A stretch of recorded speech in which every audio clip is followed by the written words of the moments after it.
Hey everyone, welcome back to the channel. We are nearing the end of summer and I have tried so hard to keep our garden sort of manageable this year by staying on top of the dying plants and removing them right away and keeping the beauty looking as lovely as I can for as long as possible. And the beans are really beaning right now. Beautiful red flowers on this David's bean, I think it's called. And we're having lots of beans coming in. I think this will be the week where a lot of them will be ready for picking. The pumpkins are turning into a big pumpkin patch, which is great. I'm looking forward to seeing how much we have this year. And everything is just looking so luscious and beautiful. And I know fall is coming. The delphiniums are popping up again, which means the cool weather is not very far. And so I've already planted out some of our fall starts that I started in these little plastic containers. So here we've got some cabbages and broccoli and some cauliflower that I'm hoping will grow really big in the next couple of weeks, so while we still have some really nice hot weather. I just love the garden and I learn so much every year. I'm very thankful that we get to do this and make mistakes and try again the following year. And I think I'm going to make a video later on about some of the mistakes I made in the garden this year. Probably that I've made for a couple of years, but really that set in this year for what I should be doing differently next year. And so look out for that in upcoming weeks. But here is all of the onions that we picked. They're mostly very small, and I've been reading up about some tips for getting a better harvest next year, but overall I'm pleased with the amount we were able to harvest for growing this many onions for the first time in all these varieties. So I'm really looking forward to trying again next year. A lot of fruit grows there because it is so warm for a long time of the year. And so I guess this feels just like a bit of myself getting to indulge in all of these lovely fruits. And big marks of summer for me is chopping a watermelon, or like this, a pineapple, and having it ready for us to snack on and enjoy these warm, beautiful summer days. As I mentioned in a former video, we've got a lot of meat coming in this week. We have a bulk order of our meat that is ready for us to pick up, and so I'm clearing out the freezer as much as possible because we don't have that much freezer space. So I defrosted most of the meat we had left over, and then I like to salt it and leave it in the fridge for a couple of days to really tenderize the meat and give it flavor. I read about that in a book from the library, and since doing that, our meat has really tasted so delicious when we cook it. So there's something about the salt sitting on it for days that really does a great deal to the meat. And here I'm cooking up some of the beef stew with lots of veg because I'm going to be making some sort of stir fry with rice. Rice dishes have really changed for me. I used to just make rice with water, and then I realized you could add so many things to it, including broth for it to cook in the broth instead of water, and then lots of vegetables and even meat to have a really tasty one pan or pot meal. And lately I've been making some of that for lunch when I don't have any leftovers or I'm really just feeling out of ideas. When you're cooking a lot of meals from scratch, it's so easy to kind of get into a meal rut and wonder what to make. And so I'm just going to share with you some of the meals that I made this week, maybe for you to glean some ideas or get some inspiration. When I add the broth in with the rice, I put a lid on it and it cooks within 10 minutes, which I really love for a quick, healthy meal.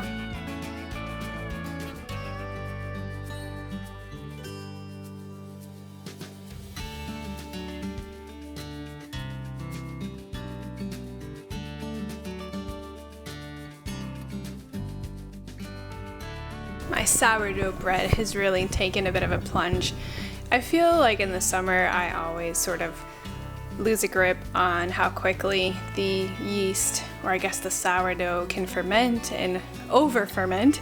And so most times I'm catching my dough way over fermented, and basically then the sourdough just falls flat in the cooking process. Now what I really should do is just bake those loaves in bread pans, because that sort of restricts the dough and gives you enough of a rise in the bread pan to at least hold the shape of a nice bread.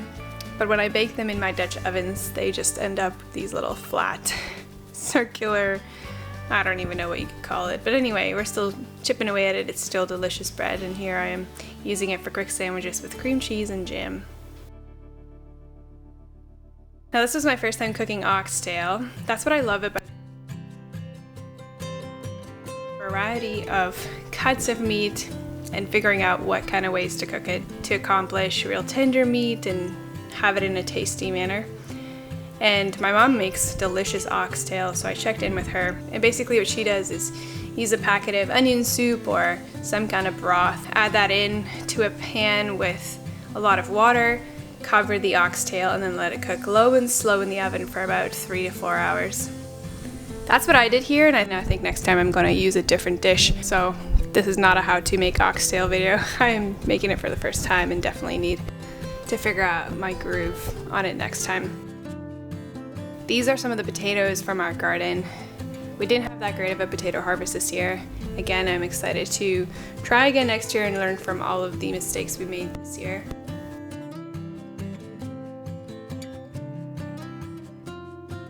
But we also had this purple variety, which I got from a friend. And normally I don't actually peel our potatoes, but these potato skins were a little bit tough from the garden. I think these are the russet potatoes, and so I peeled them this time.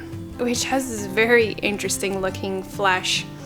It doesn't taste all that different. It's a little bit more of a floury kind of potato, but it still makes a really great mash, which is what I am making here.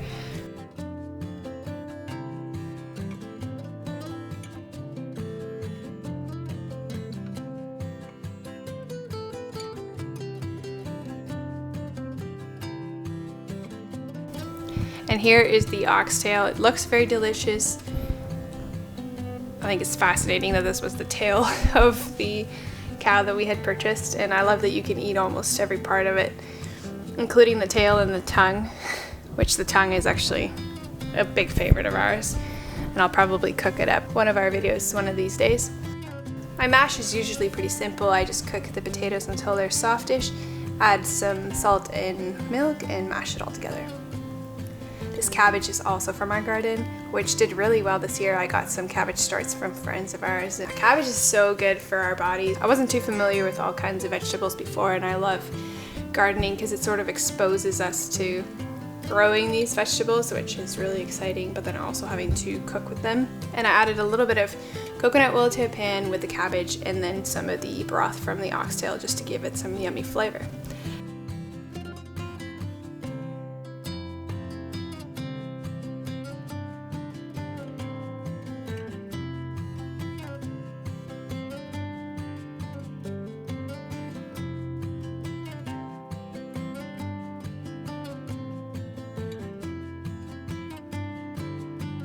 And that's our dinner here for tonight. I steamed some broccoli, had the mash and the cabbage with a little bit of that broth again and some oxtail.